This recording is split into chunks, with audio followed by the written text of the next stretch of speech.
അങ്ങനെ പല പ്രൊഡക്ഷൻ ഓഫീസുകളും കയറി ഇറങ്ങി നടക്കുമ്പോൾ ഞാനൊരിക്കൽ മഞ്ഞിലാസ്, അന്നത്തെ വളരെ വലിയൊരു കമ്പനിയാണ് മഞ്ഞിലാസ് എന്ന് പറയുന്ന കമ്പനി, ഒരുപാട് സിനിമകൾ അവരെടുത്തിട്ടുണ്ട്. അങ്ങനെ മഞ്ഞിലാസ് ജോസഫ് ആ സാറിനെ കാണാനുള്ളൊരു ഭാഗ്യം ആ സമയത്ത് എങ്ങനെയോ എനിക്കുണ്ടായി. അങ്ങനെ മഞ്ഞിലാസ് ജോസഫ് സാറിനെ കണ്ടു.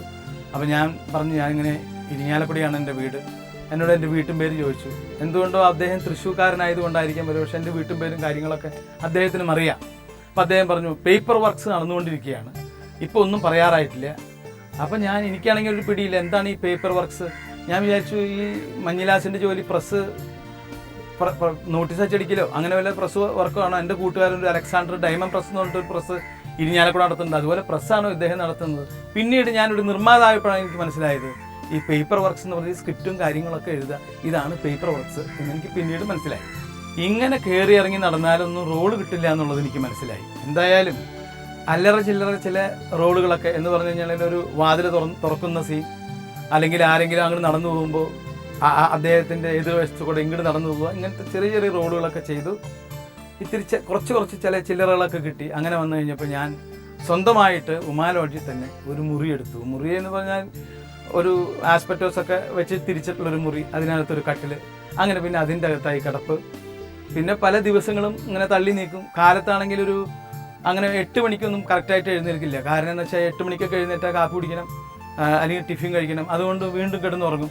ഒരു 11 മണി വരെയൊക്കെ കിടന്നുറങ്ങും. 11-11:30 ആയി കഴിഞ്ഞാൽ താഴെ ഇക്കാൻ്റെ കടയിൽ നിന്ന് ഊണ് കഴിക്കാം. ആ ഊണിന് ഒരു പ്രത്യേകത എന്ന് വെച്ചാൽ 75 പൈസയാണ് അന്ന് ഊണിന്. 1 രൂപയാണെങ്കിൽ ഫുള്ള് ഊണ് കിട്ടും. ആ 1 രൂപയ്ക്ക് ഫുള്ള് ഊണ് കഴിക്കും എന്ന് പറഞ്ഞാൽ പിന്നെ ആ ഒറ്റ ഊണ് കൊണ്ട് രാത്രി ഭക്ഷണം വേണ്ട. ഇക്കയ്ക്ക് ഞാൻ വരുമ്പോൾ തന്നെ ഭയങ്കര പേടിയാണ്. കാരണം എൻ്റെ ഫുള്ള് ഊണ് ഒരു ഭയങ്കര ഊണാണെന്നുള്ളത് ഇക്കയ്ക്കും എനിക്കും മാത്രമേ അറിയുള്ളൂ. എന്തായാലും ചില ദിവസങ്ങളിൽ അങ്ങനെ ഊണ് കഴിക്കും, അല്ലെങ്കിൽ അവിടെ നിന്ന് ടിഫിൻ എന്തെങ്കിലും കഴിക്കും. പിന്നെ കടം കൂടണ്ട എന്ന് വിചാരിച്ചിട്ട് ആ മുറിക്കകത്ത് തന്നെ ഇരിക്കുന്ന കോജയിൽ നിന്ന് തണുത്ത വെള്ളം എടുത്ത് കുടിച്ച് അങ്ങനെ കുറച്ചു കാലം പോയി.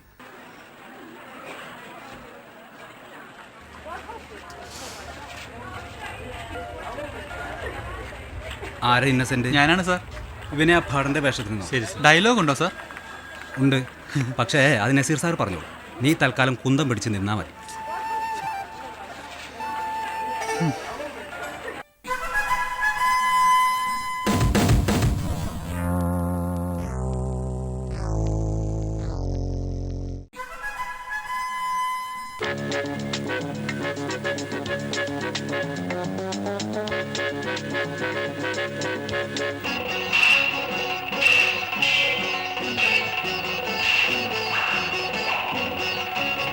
അന്നത്തെ പ്രസിദ്ധനായ ഒരു നിർമ്മാതാവിൻ്റെ അടുക്ക് ചാൻസ് ചോദിക്കാൻ പോയിരുന്ന കഥ ഞാൻ അദ്ദേഹത്തിൻ്റെ സിനിമയിലെ പ്രധാന കഥാപാത്രങ്ങൾ അവതരിപ്പിക്കാൻ വേണ്ടി ചെന്നപ്പോൾ ഒരു ദിവസം ഞാനും അദ്ദേഹം കൂടെ പറഞ്ഞ് ചിരിച്ചുപോയി.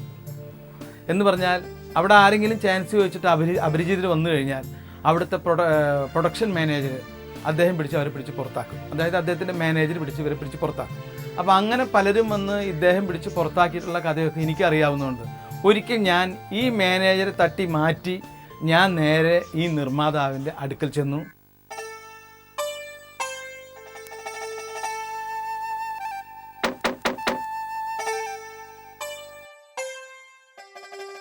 എന്നാ ஐயாவே பார்க்கணும். என்ன விஷயம்? அது வாட்ச்மேன் கிட்ட சொல்ல வேണ്ട விஷயம் கிடையாது, ப்ரொடியூசர் கிட்ட சொல்ல வேണ്ടது. அது அவர்கிட்ட தான் சொல்லணும்.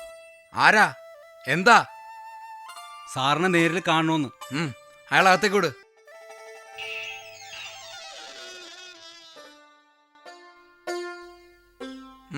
എന്താ കാര്യം? പ്രൊഡ്യൂസറോട് പറയേണ്ട എല്ലാ കാര്യവും പ്രൊഡക്ഷൻ മാനേജറോട് പറയാൻ പറ്റൂ? നിങ്ങൾ വിഷയം എന്നോട് പറഞ്ഞിട്ട് ഞാൻ തീരുമാനിക്കും അദ്ദേഹത്തെ കാണണോ വേണ്ടോന്ന്. മലയാളത്തിൽ പറഞ്ഞാൽ നിങ്ങൾക്ക് മനസ്സിലാവില്ലേ? അദ്ദേഹത്തോട് മാത്രമായിട്ട് പറയേണ്ട കാര്യം എങ്ങനെയാ നിങ്ങളോട് പറയാ? എന്നോട് പറയാൻ പറ്റുന്ന കാര്യം എന്താ ഇവിടെ? സാറിനോട് ഇയാൾക്ക് എന്തോ പറയണമെന്ന്. പറഞ്ഞോ, എന്താ കാര്യം? വളരെ പേഴ്സണൽ ആയിട്ടുള്ള കാര്യമാണ്. പറയേ. സ്വകാര്യ. എടോ, തന്നോട് പറയാനല്ലേ പറഞ്ഞത്? പറഞ്ഞാൽ എനിക്കെന്താ? വേറെ ആരും കേൾക്കാതെ രഹസ്യമായിട്ട് പറയേണ്ട കാര്യം ഞാനിവിടെ നിന്ന് തൊള്ളോർന്ന് വിളിച്ചു പോവാം. നാട്ടുകാർ മുഴുവൻ കേൾക്കട്ടെ, വാച്ച്മാനും മാനേജരും വഴിപോക്കനും ഒക്കെ. എനിക്കെന്താ? പിന്നെ ഒടുക്കം ഇതിങ്ങനെ പരസ്യമായിട്ട് പറയാൻ പാടുണ്ടായിരുന്നോ എന്ന് മാത്രം എന്നോട് ചോദിക്കരുത്. താൻ വാ, പറയ്, എന്താന്ന് വെച്ചാ പറയ്. ഈ വരാന്തിൽ നിന്നോ സാറിന് ഇത്ര കോമൺ സെൻസ് ഇല്ലാതായിപ്പോയല്ലോ. ഇതൊക്കെ അകത്തിരുന്ന് രഹസ്യമായിട്ട് പറയേണ്ട കാര്യങ്ങളാണ്. താൻ വാ.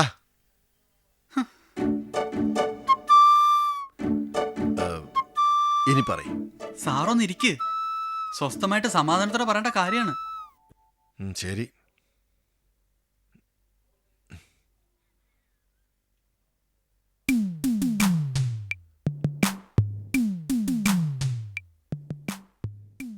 ഇനി എന്താ പറയാൻ താമസം? അല്ല, സാറിന്റെ അടുത്ത പടത്തിലെ അടുത്ത പടത്തില് എനിക്കൊരു ചാൻസ് ഒന്ന് സഹായിക്കണം. You get out. Get out from here. വരട്ടെ. ഓ ശരി. പോത്താനിക്കാട് നിന്നും നീലാംബരം പിള്ള ചോദിക്കുന്നു, ഇന്നസെന്റ് മാഷിന് ഭാവി മുഖ്യമന്ത്രി സ്ഥാനം വാഗ്ദാനം ചെയ്തുകൊണ്ട് LDFും UDFും ഒരേ സമയം അസംബ്ലി സീറ്റ് നൽകാൻ മുന്നോട്ട് വന്നാൽ മാഷ് എവിടേക്ക് ചായും? നീലാംബരം പിള്ള ചോദിച്ച ചോദ്യം, ഒരു മുഖ്യമന്ത്രി എന്ന് പറഞ്ഞൊരു സ്ഥാനം കിട്ടിക്കഴിഞ്ഞാൽ വലിയൊരു സംഭവമാണ്.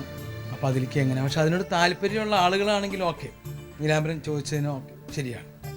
പക്ഷെ എന്നെ സംബന്ധിച്ചിടത്തോളം ഞാൻ പണ്ട് രാഷ്ട്രീയത്തിൽ ഉണ്ടായിരുന്ന ആളാണ്. കുറേ കാലം രാഷ്ട്രീയമായിട്ടൊക്കെ നടന്നിട്ടുണ്ട്. അതിനേക്കാളൊക്കെ മുമ്പ് നമ്മൾ നമ്മുടെ നാട്ടിൽ ഈ എല്ലാവരും പറയും പിള്ളേർ വായി നോക്കി നടക്കുന്ന കാലഘട്ടത്തിലൊക്കെ നമ്മൾ ബാർബർ ഷാപ്പിലൊക്കെ ചെന്ന് കഴിഞ്ഞാൽ, അപ്പം അന്ന് കുട്ടൻ എന്ന് പറഞ്ഞിട്ടൊരാളാണ് അവിടെ നമ്മുടെ മുടിയൊക്കെ വെട്ടാനായിട്ട് നിൽക്കുന്നത്. അപ്പോൾ അയാൾ എൻ്റെ മുടി വെട്ടിക്കൊണ്ടിരിക്കുമ്പോൾ ഭയങ്കരമായിട്ട് വിമർശിക്കാറുണ്ട്. കോൺഗ്രസ് ഭരിക്കുകയാണെങ്കിൽ കോൺഗ്രസിനെ വിമർശിക്കാറുണ്ട്. അയാൾ കമ്മ്യൂണിസ്റ്റ് അനുഭാവിയാണ്. അപ്പോൾ അന്ന് അയാൾ പലപ്പോഴും പറഞ്ഞിട്ടുണ്ട്, എന്താണ് ഈ മുഖ്യമന്ത്രി ചെയ്യുന്നത്, ഇയാൾക്ക് വേറെ പണി, ഇയാൾക്ക് അറിയില്ലെങ്കിൽ പറഞ്ഞൂടെ. അപ്പം ഞാൻ അന്ന് ഇയാൾ പറയുന്നത് പലരും തലകുലുക്കി കേൾക്കുമ്പോഴൊക്കെ ഞാൻ വിചാരിച്ചിട്ടുണ്ട്, ദൈവമേ നമ്മുടെ കുട്ടേട്ടൻ ഒരു ദിവസം മുഖ്യമന്ത്രി ആയിക്കഴിഞ്ഞാൽ ഇങ്ങനത്തെ പ്രശ്നങ്ങളൊന്നും ഉണ്ടാവില്ല എന്നാണ്. കാലങ്ങൾ കഴിഞ്ഞപ്പോഴാണ് എനിക്ക് മനസ്സിലായത്. കാരണം ഞാൻ ഇതുപോലെ തന്നെ പ്രഭാകരൻ എന്ന് പറഞ്ഞാൽ ടൈലറുടെ അടുത്ത് ചെല്ലുമ്പോഴും പ്രഭാകരനും പറയാറുണ്ട്, അയാൾ ചെയ്ത് ശരിയായില്ല, വ്യവസായ മന്ത്രി ചെയ്ത് ശരിയായില്ല, അതുപോലെ കമ്മ്യൂണിസ്റ്റുകാർ ചോദിക്കുമ്പോൾ ഗൗരിയമ്മ ചെയ്ത് ശരിയായില്ല എന്നൊക്കെ പറയാറുണ്ട് ഇവർ. അപ്പം നമ്മൾക്കൊക്കെ പിന്നീട് മനസ്സിലായി, അന്ന് തോന്നിയത് ഇവരൊക്കെ വലിയ ആളുകളാണെന്ന്. പിന്നീട് മനസ്സിലായി ഇതൊക്കെ ഇങ്ങനെ നിന്ന് പറയാനേ പറ്റുള്ളൂ. ഒരു മുഖ്യമന്ത്രി ആവുക എന്ന് പറഞ്ഞു കഴിഞ്ഞാൽ അതിനുള്ള ഒരു മാനസികാവസ്ഥ, മുഖ്യമന്ത്രി ആവാനുള്ള മാനസികാവസ്ഥ മാത്രമല്ല, ജനങ്ങൾക്ക് വേണ്ടി വല്ലതൊക്കെ ചെയ്യാനുള്ള മാനസികമായൊരു തയ്യാറെടുപ്പ്. അതുപോലൊരു മുഖ്യമന്ത്രി ആയിക്കഴിഞ്ഞാൽ ചെയ്യേണ്ട കാര്യങ്ങൾ, ഒരുപാട് കാര്യങ്ങൾ പഠിക്കാനുണ്ട്. ഒരു ദിവസം ഒരു സുപ്രഭാതത്തിൽ ഞാൻ കയറി മുഖ്യമന്ത്രി ആവുക എന്ന് പറഞ്ഞാൽ അതൊരു ശരിയായിട്ടുള്ള കാര്യമായിട്ട് എനിക്ക് തോന്നുന്നില്ല. അപ്പോൾ അങ്ങനെ വരുമ്പോൾ ഇപ്പം എനിക്ക് ഒരു ജോലിയുണ്ട് എന്ന് പറഞ്ഞാൽ സിനിമയിൽ അഭിനയിക്കുക. അപ്പോൾ അതൊക്കെ വിട്ടിട്ട് നീലാംബരം പിള്ള പറയുന്നത് പോലെ ഞാൻ ഈ മുഖ്യമന്ത്രി പദം അങ്ങോട്ട് ഏറ്റെടുക്കുന്നു എന്ന് വിചാരിക്കുക.